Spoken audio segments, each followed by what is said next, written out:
Vamos usar os números a favor do seu lucro. Não adianta você alimentar os dados o mês inteiro, sendo que você não vai tomar decisões através desses números. E a partir de agora, eu vou te ensinar como que você vai usar os números a favor do seu lucro. Tudo alimentado, você vai aqui no realizado para saber como que está o teu fluxo de caixa. Aqui você tem a opção de abrir sempre o plano de contas. Então, por exemplo, aqui, ó, despesas variáveis. O que está dentro de despesa variável? Você pode abrir ou fechar aqui. Eu gosto de fazer a análise dele completamente aberta, porque você consegue analisar muito melhor os dados que tá aqui dentro do sistema, tá? Então aqui, primeira coisa de todas que você precisa entender, despesas variáveis, quanto mais você vende, mais elas aumentam. Quando você vende algo dentro da sua empresa, aumenta o imposto que você tem a pagar, o fornecedor que você vai ter que repassar, aumenta a parte de embalagem. Aqui em outras despesas variáveis pode entrar as taxas de cartões. Então, dependendo do nicho do seu negócio, vai aumentar aqui as despesas variáveis.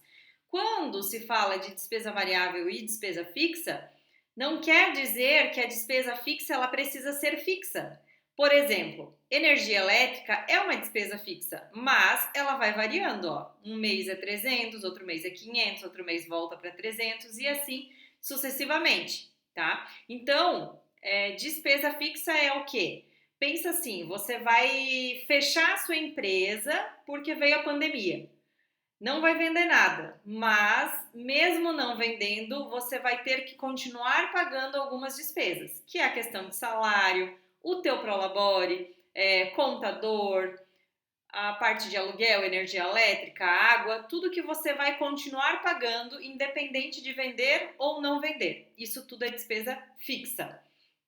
Quando a gente começa a analisar aqui um relatório, um fluxo de caixa, você tem que fazer a análise aqui vertical e a análise horizontal. Isso significa o quê?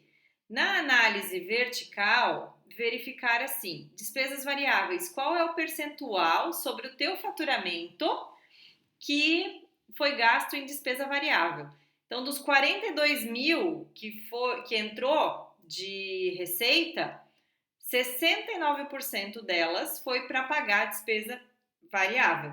Essa despesa variável a gente costuma dizer que esse dinheiro não é seu, porque quanto mais você vende, mais ele aumenta. Por isso que todo mundo afirma que margem de contribuição é o indicador mais importante do teu negócio. É a partir dessa linha aqui que é dinheiro seu que sobra para você fazer a administração do teu negócio.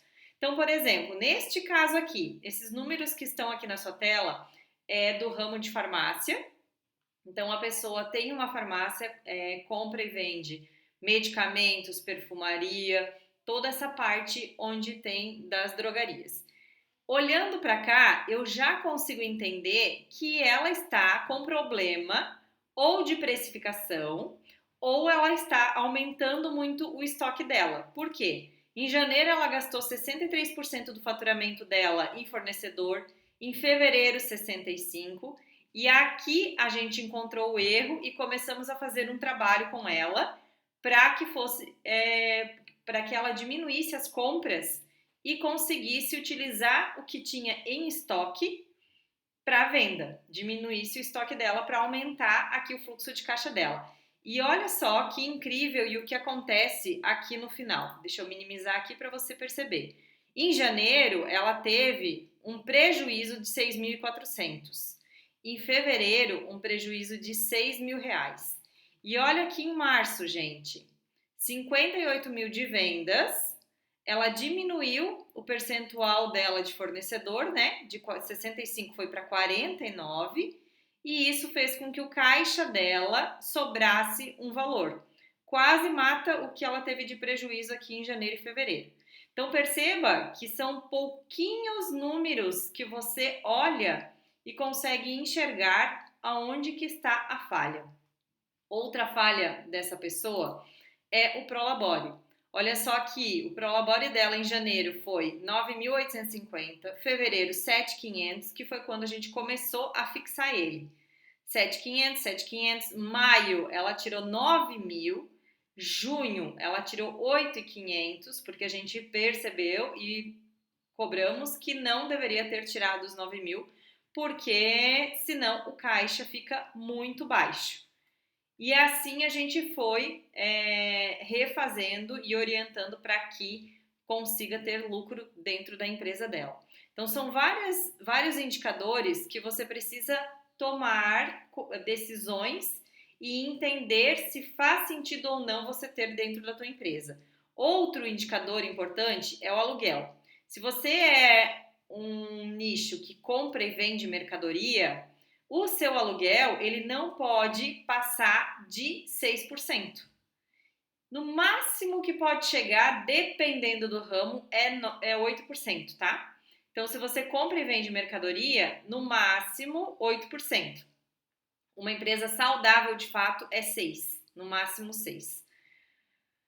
E quando você olha para isso daqui e percebe que ela pagou 10% de aluguel, ela tem duas decisões a tomar. Ou ela fatura mais, ou ela se muda para um lugar que o aluguel é mais barato, né? Renegocia este aluguel. Então são duas frentes que ela tem que tomar de decisão aqui. É claro que a gente sabe que vai ter ali a despesa de fazer a mudança, né, do local, mas precisa levar em consideração a longo prazo também essa negociação. Umas contas que você precisa sempre ter em mente os bens de baixo custo, que aqui geralmente as pessoas gastam muito dinheiro. O que é bens de baixo custo? São coisas que até são um pouco mais duráveis no dia a dia, só que não chega a dar um valor muito alto para que você imobilize lá na sua contabilidade. Ah, então é uma calculadora, é um micro-ondas que tu vai comprar, é algo que utiliza ali no dia a dia que não é descartável, que utiliza mais vezes, né? E outra conta também importante é material de escritório e uso-consumo. Muitas empresas se perdem e perdem muito dinheiro nesses lugares aqui, ó. E percebe que ela não estava alimentando esses dados. Por quê? Porque simplesmente ela pegava do valor do pessoal dela para pagar isso daqui. E depois que a gente organizou e ela começou a fazer os lançamentos certinho. Então, são esses números que você precisa sempre ficar atento. E aqui no resultado operacional antes do investimento, a sua empresa precisa ter lucro. Se ela não tem lucro aqui embaixo, depois do financeiro, nós temos como fazer renegociação de dívida, reparcelamento e tudo mais, né? Para caber aqui dentro os pagamentos de empréstimos e juros dentro do teu fluxo de caixa. Só que dentro disso daqui, ó, a tua empresa precisa ter lucro. Se ela chega nesta linha aqui de resultado operacional antes de investimento no negativo, precisa sim ter ações muito rápidas para que você consiga reverter esse quadro e ter uma maior lucratividade.